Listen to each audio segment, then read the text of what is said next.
Bom dia. Essa galera animada, me deram o prazo para falar até meio-dia, mas vou procurar falar bem menos, ok? Eu quero trazer uma pequena meditação, se bem que o Eduardo já deu umas pinceladas sobre o batismo. E eu quero começar com uma pergunta: o que é batismo em águas? Como nós fizemos hoje, e por que o fazemos? E em primeiro lugar temos que reconhecer que é uma ordenança, uma ordem de Jesus. Há duas ordenanças claras que Jesus nos deixou, que nós vamos fazer as duas hoje. Tá? Uma delas foi há pouco, o batismo, e a outra ordenança é a ceia do Senhor. Em Mateus capítulo 28, você não precisa abrir sua Bíblia, vai estar aí na tela. É a grande comissão, a ordem que Jesus nos dá, e ele fala o seguinte: portanto, vão e façam os discípulos de todas as nações, batizando-os em nome do Pai, do Filho e do Espírito Santo, que é o que foi feito aqui, ensinando-os a obedecer a tudo o que eu lhes ordenei. E eu estarei sempre com vocês, todos os dias, até o fim dos tempos. Aqui Jesus está dizendo: façam discípulos de todas as nações, batizando-os. E no livro de Atos, os apóstolos receberam de Jesus essa ordem, fazendo em água. E antes do batismo em água, existe um outro batismo que é uma experiência pessoal chamada batismo em Cristo.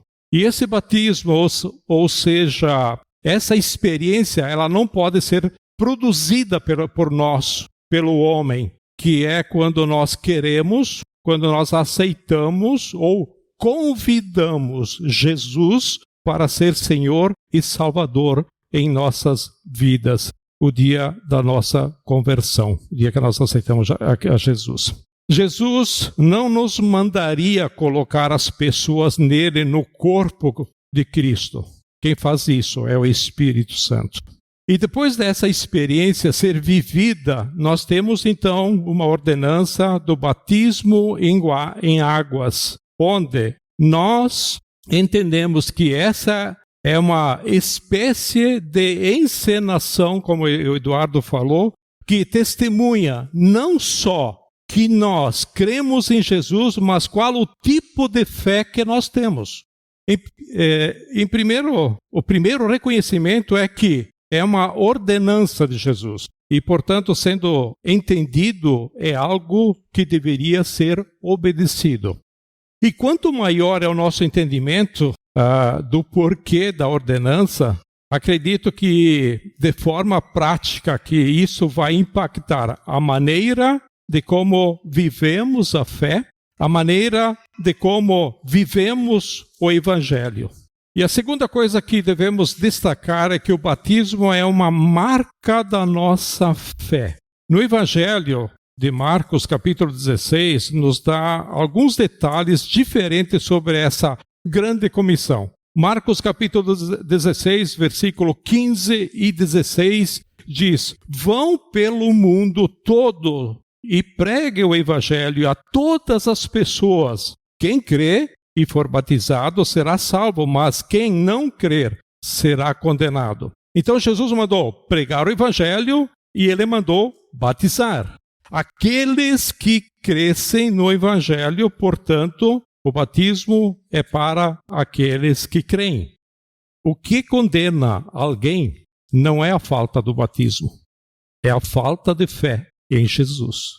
Jesus não diz: quem não for batizado será condenado. Ele diz: quem será condenado é quem não crer. E em Efésios, a Bíblia diz: porque pela graça sois salvos mediante a fé. O que nos salva é a fé e não o batismo. E, no entanto, ele diz: quem crer e for batizado, ou seja, o batismo acompanha a fé. É uma demonstração da fé. O batismo, ele não substitui, ele não complementa a salvação, mas se manifesta como uma espécie de marca, a marca da fé. Uma espécie de marca de confirmação que define não apenas o fato de que temos fé, mas inclusive que tipo de fé nós temos. Outro ponto importante em 1 Pedro, capítulo 3, versículo 21, diz: e isso é representado pelo batismo, que agora também salva vocês. Presta atenção aqui. Não a renovação da sujeira do corpo. Sujeira do corpo são os pecados que nós cometemos, mas o compromisso de uma boa consciência diante de Deus por meio da ressurreição de Jesus Cristo. Aqui se refere ao que nos limpa dos nossos pecados, não é a água do batismo, mas foi o sangue de Cristo que nos limpa. Então, quem nos lavou dos pecados e levou também os pecados foi Jesus Cristo por meio de seu sangue. Batismo não lava pecado. Já ouvi uma vez uma piadinha de que muita gente queria se batizar no rio porque aí tem bastante água que leva embora os pecados. Então, nada a ver isso. O que lavou os nossos pecados é o sangue de Jesus. Por isso, o batismo simboliza o tipo de fé que nós temos. Também quero destacar um outro ponto na compreensão do batismo, como nós afirmamos que o batismo expressa o tipo de fé que nós temos. A fé tem algumas características que precisam ser entendidas. Uma delas é a identificação. Quando me identifico com Cristo, quando conheço a Cristo, como algumas pessoas falaram aqui na frente, quando conhecia a Cristo, estudando a Bíblia, conhecia a Cristo. O outro é quando me aproprio. E o terceiro é a confissão. Então, no batismo, nós damos testemunho dessas três características da fé. Qual é a característica da identificação? Para você ser salvo, você tem que crer em Jesus. Somente isso. E as pessoas dizem, eu creio, mas não é só crer que Ele existe, ou porque Deus se fez homens. É entender por que Ele fez isso. E essa é a essência da mensagem da salvação. Por exemplo, Paulo diz assim, estou crucificado com Cristo. Paulo não quis dizer que estava pregado na mesma cruz. Mas isso é a forma, a expressão de identificação de Paulo. Por quê? Porque tudo que Cristo fez no nosso lugar.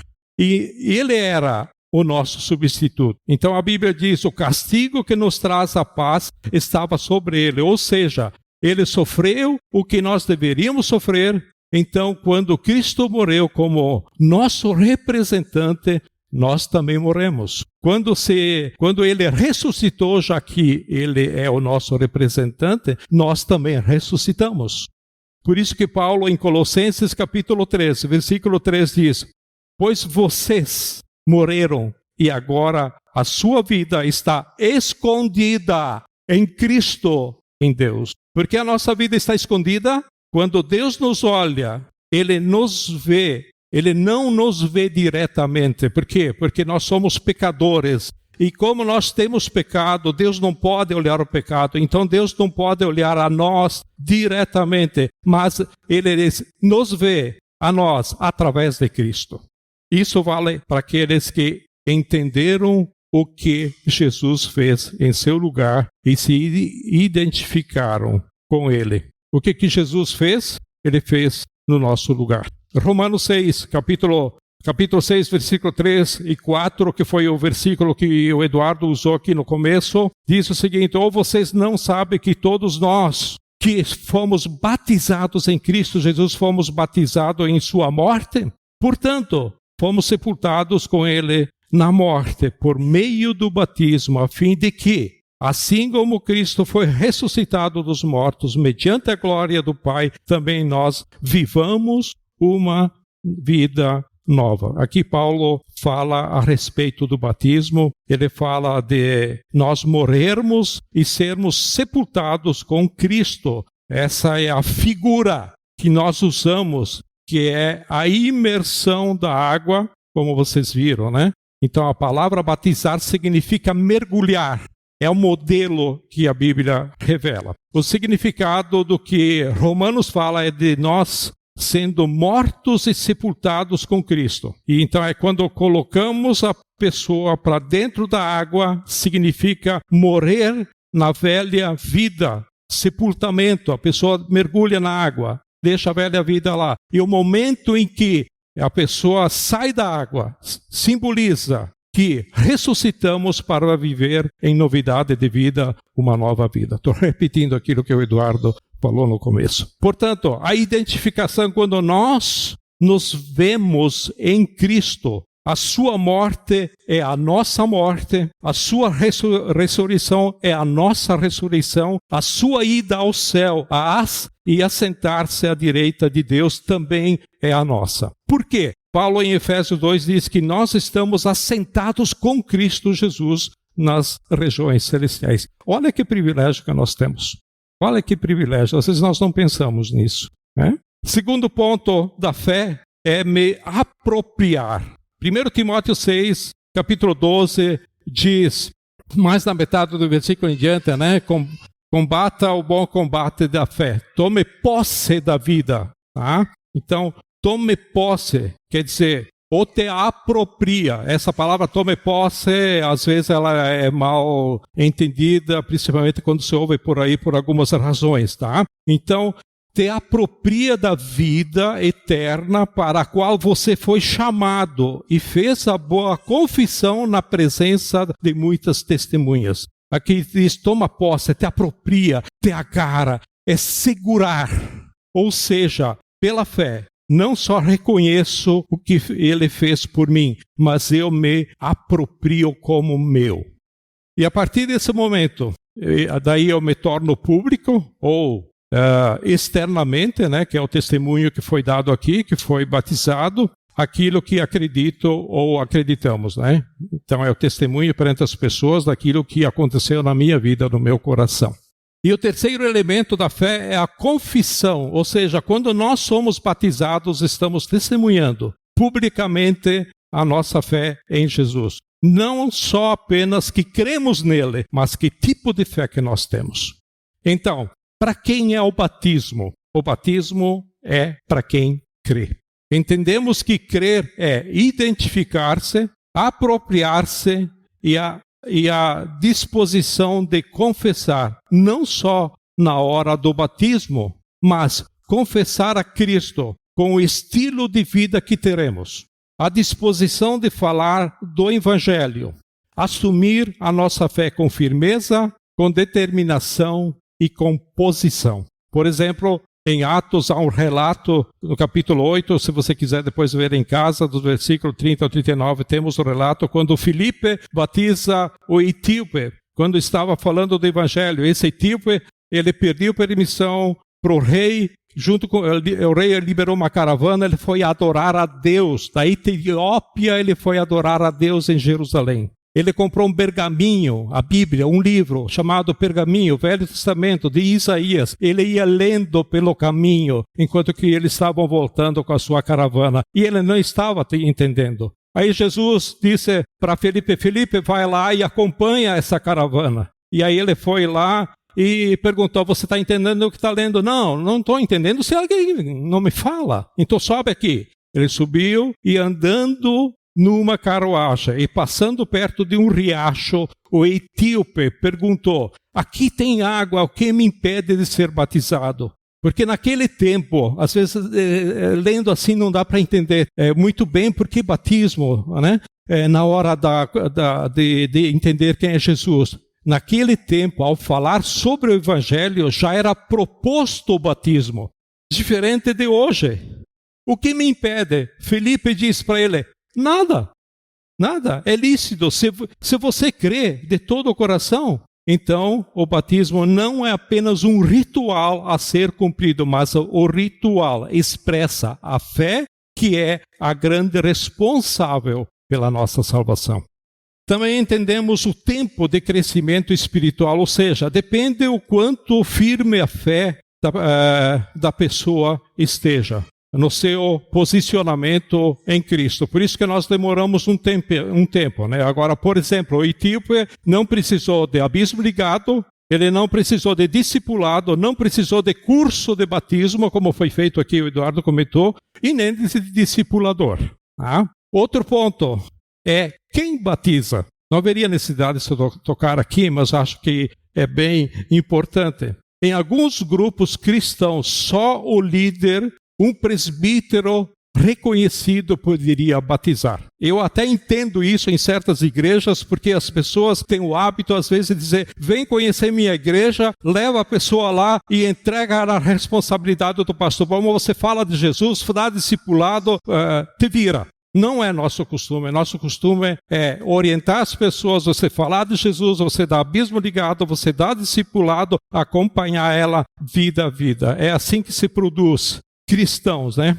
Então, se há uma norma dentro daqueles grupos, ela deve ser seguida, é lógico, né? Mas, biblicamente falando, Jesus falou: fala o evangelho, faça discípulos e batiza-o. Normalmente, quem fala do evangelho e fez discípulos teria todo o direito e autoridade para batizar a pessoa. Independente dela ter um reconhecimento que o coloque como discipulador. E é lógico que nós tentamos organizar os batismos no nosso grupo, e normalmente pela organização, né? Os líderes acabam batizando. Os líderes de célula, o líder do jovem, né?